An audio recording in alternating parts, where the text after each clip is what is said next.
आज की इस वीडियो में हम करने वाले हैं पार्ट्स ऑफ स्पीच।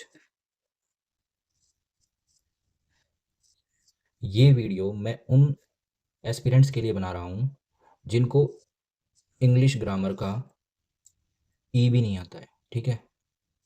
या फिर मैं कह सकता हूँ इंग्लिश ग्रामर के अगर आपको बेसिक्स भी नहीं पता है, यानी कि आप एकदम बिगिनर हैं, एकदम आप बिगिनर हैं, आपको डर लगता है, आपने कभी पढ़ी ही नहीं है इंग्लिश ग्रामर, और आप किसी एग्ज़ाम की तैयारी कर रहे हैं जैसे एसएससी सीजीएल हरियाणा सीईटी, और आपको इंग्लिश के बारे में कुछ भी नहीं पता। तो ये शुरुआत आज हम करेंगे कि एक ऐसी वीडियो सीरीज चलने वाली है इस चैनल पे जिस पे हम उन्हीं एस्पिरेंट्स को टारगेट करेंगे जिनकी इंग्लिश ग्रामर या वोकैब या वर्ड्स मीनिंग्स हैं जो वो सब क्या है, एकदम ज़ीरो है, ठीक है। तो एकदम अगर आप जीरो हो इंग्लिश के बारे में तो आप एकदम सही जगह पर आए हो। आज की इस वीडियो में मैं सबसे बेसिक चीज़ समझाने जा रहा हूँ इंग्लिश ग्रामर की, जो कि बिगिनर्स को सबसे पहले सीखनी है। आज हम बात करने वाले हैं एक बिल्डिंग ब्लॉक की, ठीक है। जैसे मान लो एक ये घर है या एक बिल्डिंग है।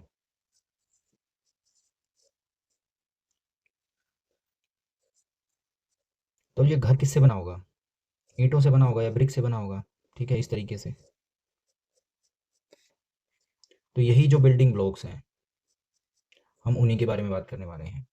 यानी कि एक नींव जो रख रहा हूँ मैं आपको इंग्लिश के लिए वो इसी वीडियो के माध्यम से मैं समझाऊंगा। तो यहाँ हम एक एक ईंट रखना सिखाएंगे इंग्लिश ग्रामर की, ठीक है। उसके बाद हमें एक कमरा बनाना है और फिर उसी कमरे से एक महल बनाना है। तो हमें पहुँचना है उस लेवल तक जब आप किसी भी कम्पिटिटिव एग्जाम में बैठो तो इंग्लिश वाला जो सेक्शन है उसके क्वेश्चंस आप सोल्व कर पाओ। बहुत सारे एस्पिरेंट्स होते हैं या फिर उनकी स्कूलिंग जब हुई थी तो उनका जो इंग्लिश था वो बहुत ही कमज़ोर रहा और उन्होंने कभी उस पर मेहनत भी नहीं की।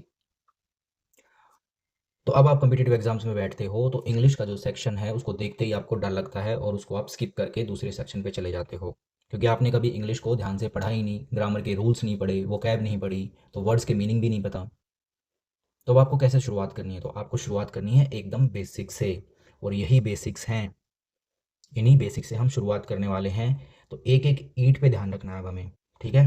तो चलिए बिना किसी देरी के शुरुआत करते हैं इस वीडियो की। तो जैसा कि मैंने बताया ये जो पार्ट्स ऑफ स्पीच हैं ये क्या है? ये ईंट है। अब ये ईंट का मतलब यानी कि बिल्डिंग ब्लॉक्स हैं। तो सबसे पहले हमें इंग्लिश ग्रामर में सबसे पहले हमें ये पता होना चाहिए कि ये जो पार्ट्स ऑफ स्पीच है, स्पीच मतलब कोई भी क्या वाक्य, कि कोई भी सेंटेंस या वाक्य जो बनेगा उसके कौन कौन से पार्ट होने वाले हैं। जैसे कि एक क्रिकेट के मैदान पर हमें खिलाड़ियों को फील्डिंग में लगाना पड़ता है, यानी कि अपना हर एक खिलाड़ी का अपना अपना एक रोल होता है, ठीक है। जैसे यहाँ पर विकेट्स हैं तो इसके पीछे विकेट कीपर होगा, ठीक है। यहाँ फील्डिंग फील्डिंग वाले खड़े होंगे, ठीक है, और यहाँ बॉलर होगा, और यहाँ एक बैट्समैन होगा, यहाँ दूसरा बैट्समैन होगा। तो यानी कि ये जो एक तरह से पूरा क्रिकेट का मैच है वो कुछ रूल्स के ऊपर है कि कौन सा खिलाड़ी को कहाँ खड़ा रहना है, तो उसका एक नाम बन जाएगा, ठीक है। हालांकि परिस्थितियों के अनुसार फील्डिंग सेट होती रहती है, तो ऐसे ही परिस्थितियों के अनुसार वाक्य भी बदलते रहेंगे, पार्ट्स ऑफ स्पीच भी बदलते रहेंगे। लेकिन सबसे पहले हमें ये जानना है कि कोई भी वाक्य है वो किस चीज़ से बना हुआ है, और उन्हीं चीज़ों का हमें ध्यान रखना है। तो चलिए एक बार इन ईंटों के बारे में जान लेते हैं। अब ये ईंट किस किस प्रकार की है, ठीक है। तो पहला जो पार्ट्स ऑफ स्पीच है उसको हम कहते हैं नाउन, ठीक है, ये हमारा पहला है नाउन। दूसरा है हमारा प्रोनाउन। तीसरा है वर्ब। और फोर्थ है एडजेक्टिव। फिफ्थ है एडवर्ब।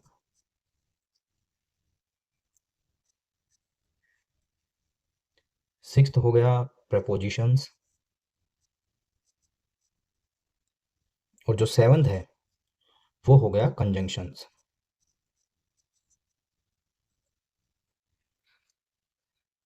वैसे पार्ट्स ऑफ स्पीच 8 माने गए हैं, लेकिन ये जो 7 हैं हम इनको ही कॉन्क्रीट मानेंगे, यानी ये जो पक्के हैं।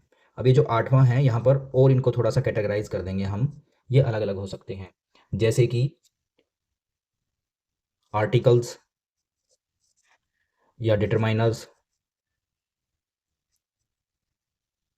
जेरेंड्स,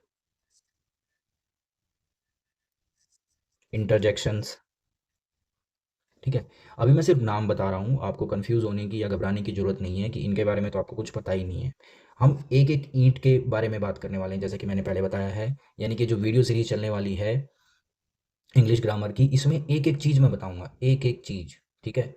नो मैटर आपको इंग्लिश आती है, बिल्कुल भी नहीं आती, या आपकी वोकैब कमज़ोर है, हम एक एक ईंट लगाकर एक बहुत बड़ा महल तैयार करने वाले हैं। ठीक है, इस चीज़ का ध्यान रखना है। तो आपको इस वीडियो सीरीज़ के साथ एकदम चिपके रहना है। तो जब भी नया वीडियो आए, या ये जो वीडियो है, हर एक वीडियो के नोट्स आपको बनाने हैं। तो वीडियो को शुरू करने से पहले मैं आपको बता दूं कि आपको एक नोटबुक लेके बैठना है, और जैसे जैसे मैं बताऊं उसको नोट करते जाना है। तो धीरे धीरे हम नोट्स बनाएंगे, क्योंकि रेफरेंस भी दिया जाता है कई बार जब हम पढ़ते हैं कि पिछले वीडियो में क्या बताया गया था।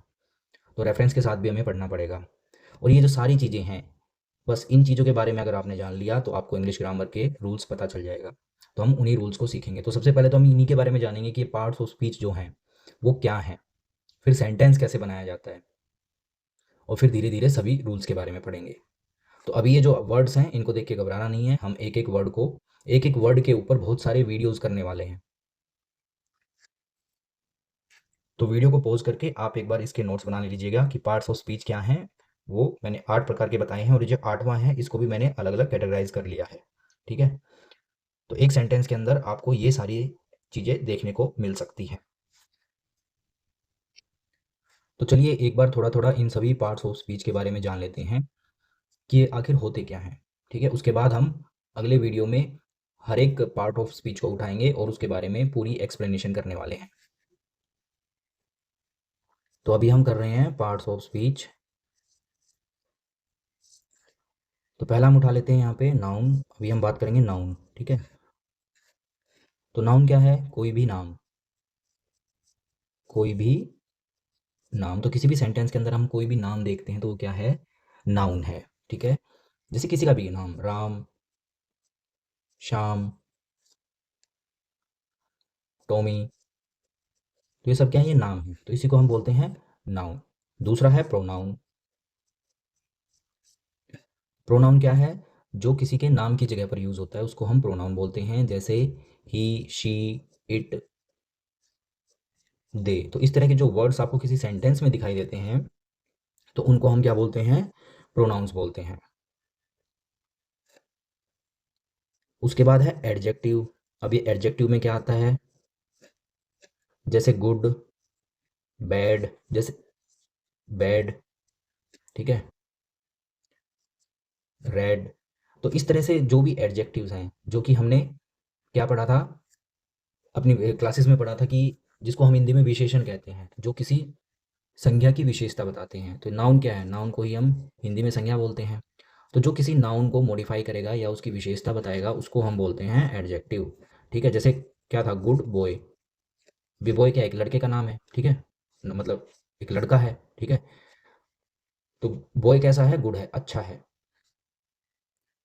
गुड टीचर, यानी टीचर कैसा है? अच्छा है। तो इसकी विशेषता क्या है टीचर की? कि वो गुड है। तो ये जो इस तरह के वर्ड्स हैं, गुड, बैड, रेड, तो ये सब क्या हैं? ये विशेषता बताने वाले वर्ड्स हैं। तो इन्हीं को हम बोलते हैं एडजेक्टिव्स। फिर उसके बाद है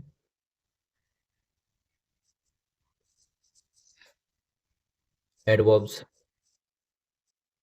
ठीक है। तो एडवर्ब्स क्या हैं? जो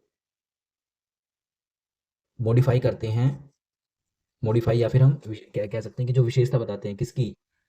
वर्ब्स की या एडजेक्टिव की। ठीक है। जो मॉडिफाई करेंगे किसको? या तो ये वर्ब्स को मॉडिफाई करेंगे या फिर एडजेक्टिव्स को। ठीक है। तो वर्ब क्या है? वर्ब क्या है? क्रिया। ठीक है। तो मैं यहाँ पर बता देता हूँ, ये भी एक पार्ट ऑफ स्पीच है।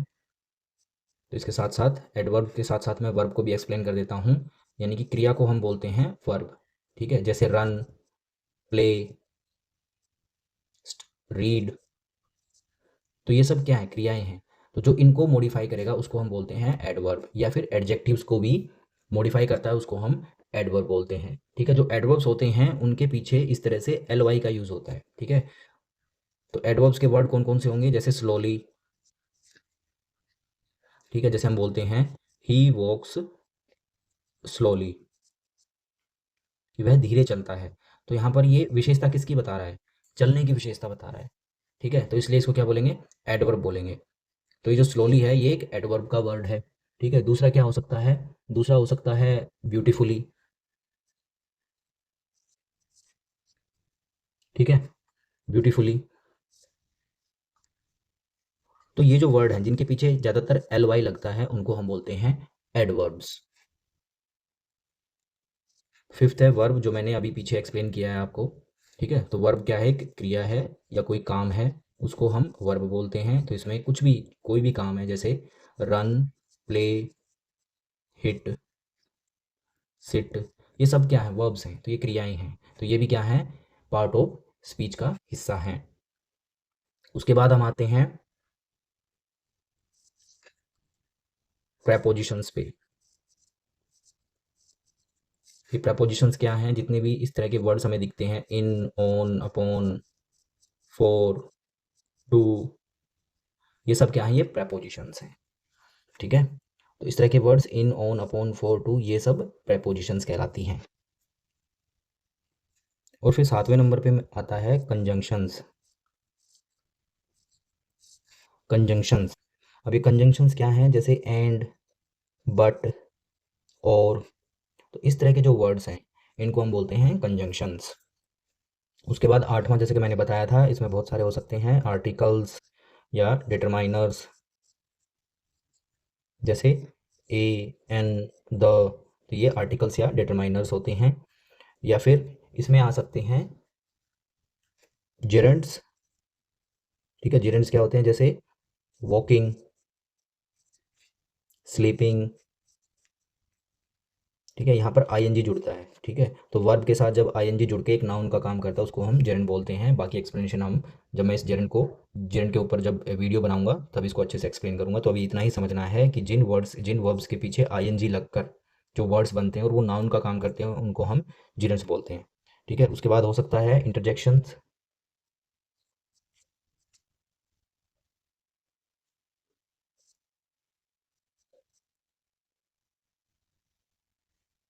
इंटरजेक्शंस में क्या आता है? एक्सक्लेमेशन आता है इसमें, एक्सक्लेमेशन। ठीक है, जो कि इमोशंस को दिखाने के लिए यूज़ होते हैं। ठीक है, भावनाओं को। कैसे? जैसे ऐसे बोलते हैं ना, ओ माई गॉड। ठीक है, और इस तरीके से लिखते हैं, तो ये एक इंटरजेक्शन है। वाओ, खुशी के साथ जैसे हम बोलते हैं, तो एक इंटरजेक्शन है। तो ये थे हमारे पार्ट्स ऑफ स्पीच।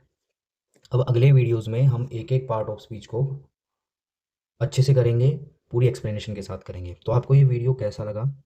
अगर आपको वीडियो पसंद आया तो इस वीडियो को लाइक कीजिएगा और शेयर कीजिएगा और इस चैनल को सब्सक्राइब कीजिएगा।